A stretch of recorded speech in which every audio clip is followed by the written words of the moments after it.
मियां साहब, मैं देख रहा था अब आज जो प्रेस कॉन्फ्रेंस हुई वो आपने सुन भी ली होगी, लेकिन मेरे लिए दिलचस्प बात वो ये महाज की बात होगी इस जनूबी पंजाब सूबे की। जो आपकी वजीर इत्तलात है उनका बयान है, वो क्या फरमा रही थी? मेरे पास क्लिप मौजूद है, मैं चाहता हूं कि वो दिखाया जाए। क्या फरमा रही थी जनाब मोहतरमा मरियम औरंगजेब साहिबा, जरा सुनते हैं। इस तरह के लोग जो हवा का रुख देखकर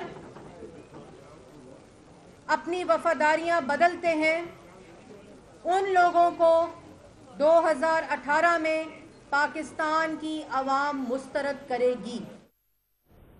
मियां जावेद लतीफ साहब, इससे ज्यादा कमजोर स्टेटमेंट कोई हो सकती थी इस प्रेस कॉन्फ्रेंस के नतीजे में कि आप अपने वोटर को, हर एक को यह बता रहे हैं कि ये हवा का रुख मुस्लिम लीग नून की तरफ नहीं है, ये कहीं और है, लिहाजा लोग भी कहीं और जा रहे हैं। तो जिस वोटर ने आपको वोट देना है वो भी कहेगा कि ये जमात तो हमें जीतती हुई नजर नहीं आ रही क्योंकि हवा का रुख कहीं और है। तो फिर किस बात का गिला करेंगे आप लोगों से जो आपको छोड़ के जा रहे हैं मियां साहब? नहीं नहीं मनीब साहब, बात यह है कि एक तो जो अभी आपने एक जुमला कहा था कि मुस्लिम लीग टूट फूट का शिकार हो रही है, नहीं तो टूट फूट का जो सिलसिला तेज कर दिया गया है तोड़ने फोड़ने का। मगर जो आप बात कर रहे हैं, मैं तस्वीर कर लेता हूं मियां साहब, और आप कह रहे हो तो मैं की करा। अब थोड़ा सा आपकी मेहरबानी है, आपकी मेहरबानी है। दूसरा मैं गुजारिश करूंगा कि देखें, मुस्लिम लीग के जिस वोटर को ड्रेस किया जा रहा है प्रेस कॉन्फ्रेंस के हवाले से, जो बात आप कह रहे हैं, देखें माजी में या आज मैं समझता हूँ कि हमने भी गलतियाँ की हैं। वफादारियाँ बदलने वालों को कभी जमात को लेना नहीं चाहिए। जो एक जमात का नहीं हो सका कभी दूसरी जमात का हो नहीं सकता, इसमें कसूर हमारा भी है। जहाँ तक बात है कि आज जो प्रेस कॉन्फ्रेंस उन्होंने की जिस बुनियाद पर उन्होंने अलग से ग्रुप बनाया, मैं समझता हूँ कि शायद उनको ये इल्म नहीं है कि अगर एहसास महरूमी जनूबी पंजाब में इतना ही होता तो लोधरा का इलेक्शन हम जीतते ना। अगर एहसास महरूमी या जनूबी पंजाब सूबे का इतना ही बड़ा इशू होता तो बाई इलेक्शन हम वहाँ से जीतते ना। लेकिन जो तरीकाकार अपनाया गया है वो इसलिए मुनासिब नहीं पाकिस्तान के लिए कि देखें माजी में या आज अगर इस तरह की बात की जाएगी तो बलूचिस्तान की भी आवाज़ उठेगी, पश्तूनों की भी आवाज़ उठेगी, कराची से भी लोग आवाज़ उठाएंगे, हरीपुर के लोग भी आवाज़ उठाएंगे। मैं कहता हूं कि इंतज़ामी बुनियादों पर सूबे बनना ये कोई बुराई नहीं है, मगर लसानी बुनियादों पर या बुग़्ज़ की बुनियाद पर या मजहबी बुनियादों पर ग्रुपों को बनाने वालों को तो शायद वक्ती तौर पर फ़ायदा होता है, मगर रियासत को इससे नुकसान पहुंचता है। कथा कलामी आपको एक तो मुस्लिम लीग नून को ना हर चीज में बनाने वाले नजर आ जाते हैं, फिर तुम ऐसी गल्लां करते हो, असि कह भी नहीं सकते तो कुछ। लेकिन बड़ी दिलचस्प बात है, अगर जनूबी पंजाब सूबे का मामला इतना ही गैर अहम होता तो 2012 में ऑल्दो पीपल्स पार्टी वफाक में थी, क्यों आपने रेजोल्यूशन पास की थी पंजाब असेंबली में? उसको बीजेपी यानी कि जनूबी पंजाब सूबा आपने बना रहे थे, और उस वक्त क्यों आपने इसको इतना एंडोर्स किया था? पूरी असेंबली ने रेजोल्यूशन पास कर दी, मियां नवाज शरीफ साहब के विजन की बात की गई थी, सियासी मामला था ना आपके लिए भी, सियासत के लिए आपने इस्तेमाल किया। आज अगर ये लोग कर रहे हैं तो इस पे एतराज क्या आपको?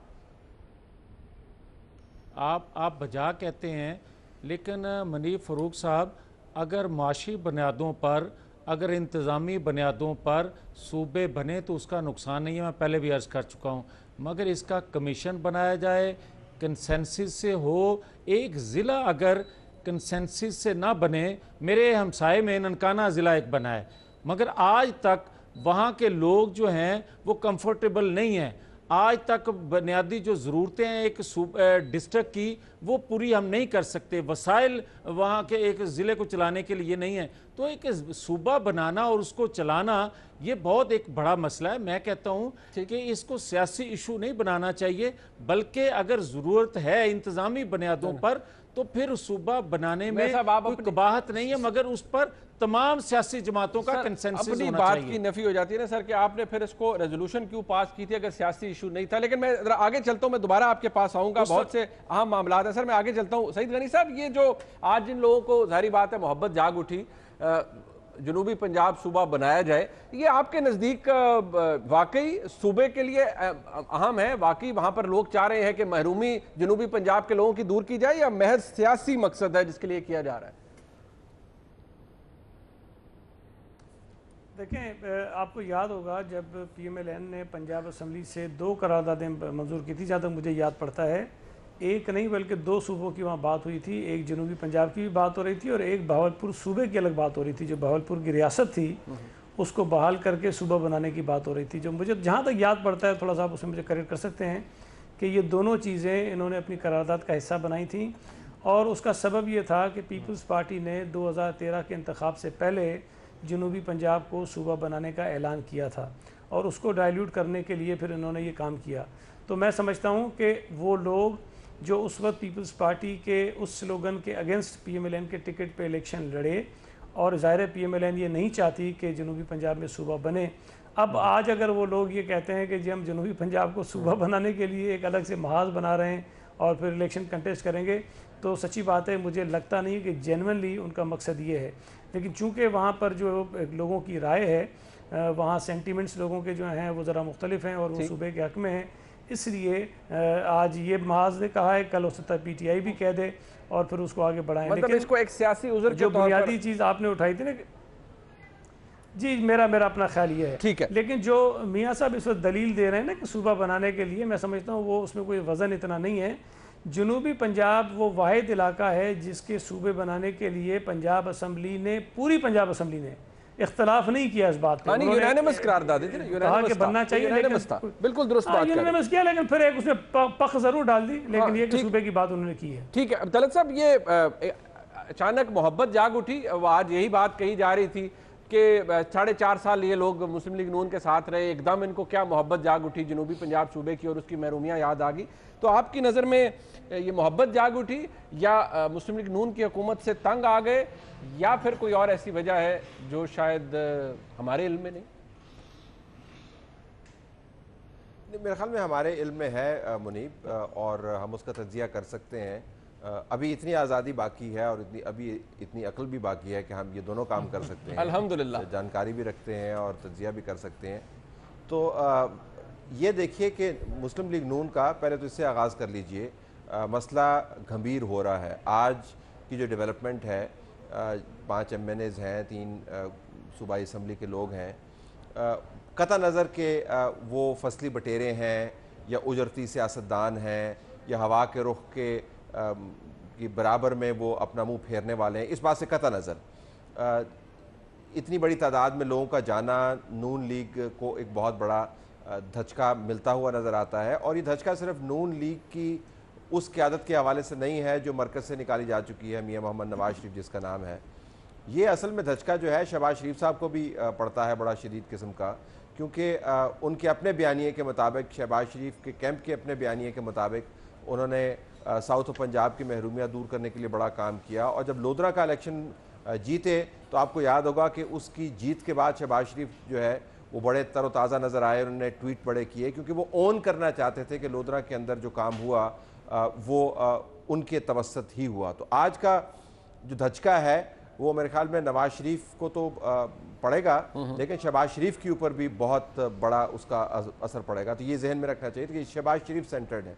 दूसरा जो बड़ा इशू है वो ये है कि पाकिस्तान में अब जहाँ पर भी इस किस्म की टूट फूट हो रही है, वहाँ पर आपको एक मलमाकारी होती हुई नज़र आती है। वहाँ पर आपको उसके ऊपर एक चूना लगाते हुए नज़र आते हैं, कोई नया पेंट लगाते हुए नज़र आते हैं ताकि उसको खुशनुमा बनाया जाए। मसलन PSP MKM की टूट फूट से फ़ायदा उठाती है और बताती है कि ये तमाम काम जो है वो पाकिस्तान की और जमहूरियत की मोहब्बत में कर रहे हैं। मसलन बलूचिस्तान के सेनेटर जो हैं वो अपनी पार्टी को दागे मुफारकत दे जाते हैं और एक नया ग्रुप बना लेते हैं, वो कहते हैं जी बलूचिस्तान के हकूक़ के लिए हम ये सब काम कर रहे हैं। मसलन खादिम हुसैन रिजवी साहब इस्लामाबाद का नाटका और नाका बंद कर देते हैं और कहते हैं ख़त्म नबूवत के लिए कर रहे हैं। मसलन आज जिन साहबान ने छोड़ा वो कह रहे हैं जी कि हमने तो साउथ पंजाब को एक नया सूबा बना के देना है। मसलन कल रमेश साहब ने छोड़ा 2 दिन पहले, वो कह रहे हैं अक़लियतों के जो हकूक़ हैं वो मसख़ हो रहे हैं। तो ये जो यकदम तमाम लोगों को मुख्तलिफ़ किस्म की ज़मीर की और मुख्तलिफ़ किस्म कि लोगों के हकूक़ की तकालीफ उठ पड़ी हैं, अगर आप उनको इकट्ठा पढ़ें तो बड़ा वाजे हो जाता है कि क्यों कर रहे हैं। इनका उस मलमाकारी से कोई ताल्लुक नहीं है जिस बयानिए पे हमें फोकस किया है। ये सराइकी सूबे के बारे में नहीं है, ये ख़त्म नबूवत के बारे में नहीं है, ये हार्डकोर पॉलिटिक्स है जो पाकिस्तान में हमेशा से होती रही है और अभी भी हो रही है। ठीक है इमरान, सियासत या कोई किसी जगह 5% आप मार्जिन दे सकते हैं लोगों को कि नहीं यार ये जनूबी सूबे के लिए कर रहे हैं, या फिर वही कुछ है कि ज़मीर की आवाज़ या किसी खास ज़मीर की आवाज़? देखें, ये वो सारे लोग हैं जिन्होंने इलेक्शन लड़ना है और इलेक्शन लड़के उन्होंने वापस ऐवान में आना है। कोशिश उनकी ये है कि वो पावर कॉरिडोर्स के अंदर वो मुतहरिक रहें, किसी तरह भी वो इक़्तिदार तक पहुँचें। तो मियां नवाज शरीफ तो उनको इक़्तिदार तक पहुँचते हुए अब नज़र नहीं आ रहे। जिस तरह के केसेस उनके ऊपर हैं, शहबाज शरीफ साहब वाली जो उम्मीद लगाई थी वो भी उनको लगता है कि नहीं, इक़्तिदार का झूला भी, क्यों लगता है इक़्तिदार का झूला भी ख़त्म हो गया ऑलमोस्ट। इक़्तिदार का जो झूला था, जो वो झूल रहे थे, वो झूला जब खत्म होने लगता है ना, बाज़ बच्चे झूले से तब उतर जाते हैं जब वो बिल्कुल स्लो हो जाता है, वो उसका पूरा रुकने का इंतजार नहीं करते। तो इक़्तिदार का झूला भी तकरीबन खत्म हो गया। वो दूसरे झूले का टिकट खरीद रहे हैं कि वहां जाएंगे और जाके नए सिरे से हम झूला लेंगे। सिंपल ये इलेक्ट्रॉनिक झूले हैं, मैनुअल है? बिल्कुल, ये दोनों तरह चलते हैं, दोनों तरह चलते हैं। ये धक्के से भी चलते हैं, मैनुअल भी हैं, कभी कभी इनको ग्रीसिंग भी करनी पड़ती है। तो ये रिमोट से भी चलते हैं, मुख्तलिफ तरीके इनको चलाने के। अपना अपना झूला है, अपने अपने तरीके से चलता है। मियाँ साहब कह रहे थे कि ये सारे वो खिलौने हैं, मियाँ साहब ने कहा था। तो वो खिलौने जो हैं, वो मियाँ साहब खुद एक बड़ा अच्छा खिलौना रहे हैं बड़े लंबे अरसे तक, तो वो उनको ज़्यादा पहचान है खिलौनों की। लेकिन मामला ये है कि जनूबी पंजाब का नारा बड़ा तगड़ा है। आप गौर करें ना, मलबाकारी जिसने भी की है बड़ी सही की है। जनूबी पंजाब के गरीब आदमी को आप जाकर कहेंगे कि नवाज शरीफ के और मरियम नवाज के बयानिए पे वोट दे दें, उसका बस नहीं चलेगा, वो ईंट उठा के आपको मार दे। उसकी सड़कें टूटी हुई हैं, उसके स्कूल टूटे हुए हैं, उसके पास बुनियादी सहूलियात मौजूद नहीं है, पीने का पानी नहीं है, गुर्बत की इंतहा है वहां पे। उसको बयानिए का कुछ लेना देना नहीं है। उसको लोतरा पेट भरे हुए का काम देखते हैं, उसमें क्या हुआ फिर? जिसका पेट, यार देखें, ज़िमनी इंतखाबात है, मुनीब आप अच्छी तरह जानते हैं, पीपल्स पार्टी जीत जाती थी, इससे पहले जो काफ लीग जीत जाती थी, ज़िमनी इंतखाबात सारे जीत जाते हैं। वो कोई, उसकी कोई मानी नहीं है, कोई हैसियत नहीं है। हैसियत इस बात की है, हैसियत जहांगीर तरीन भी तो जीते थे ना, वो हरा के जीते थे नून लीग को। देखिए, वो एक केस है ना, ज्यादातर तो वही जीतते हैं जिनकी जो इक्तदार में होते हैं, इनकी हुकूमत होती है, ताकत में होते हैं, वही जीतते हैं ज्यादातर। तो एक एक्सेप्शनल केस है, तो उसको आप मिसाल तो नहीं बना सकते ना। मिसाल तो वही होगी जो बार बार होता है। मामला सिर्फ इतना है कि इन सबको नजर आ रहा है कि नवाज शरीफ के बयानिए का बोझ हम उठाकर लोगों के सामने नहीं जा सकते। असल बात यह है, लोग जो हैं वो हमें पत्थर मारेंगे, लोग हमें बेवकूफ कहेंगे कि हमें खाने के लिए नहीं मिल रहा, तुम ये नजरिया लेकर आ गए। अब नजरिए को रोटी के साथ लगा के तो नहीं कोई खा सकता, वो सालन थोड़ी है, वो तो नजरिया है। तो वो गरीब आदमी, भूखा आदमी, उसने नजरिए को क्या करना है भाई? उसको कुछ दिया होता ये मियां साहब से पूछने की बात है ना चलता। कि नजरिया जो है वो सालन नहीं है जिसको रोटी के साथ लगा खाया जा सकता है। मिसाल बड़ी अच्छी